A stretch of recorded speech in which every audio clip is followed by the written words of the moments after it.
aad baan ugu kalsoonahay dhammaan dadka reer wajaale iyo gabilay midka maanan runtii ma aanan ilowsanin inay xisbiga inaan waa laga yaabaa haddaan reer wajaale iyo reer gabilay aanay codka xisbiga kulmiyo siin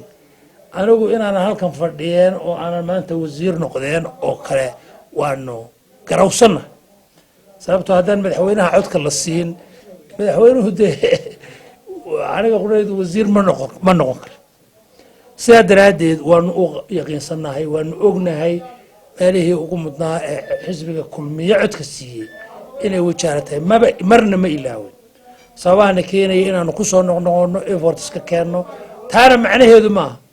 degmooyinkii kale iyo gobolladii kale ee aan aad kulmiye u siinaynana biyaha siinayn laakiin iyagana waa siinayna laakiin tani xusuus gaarayna ku leeda aad iyo aad baad mahadsantihiin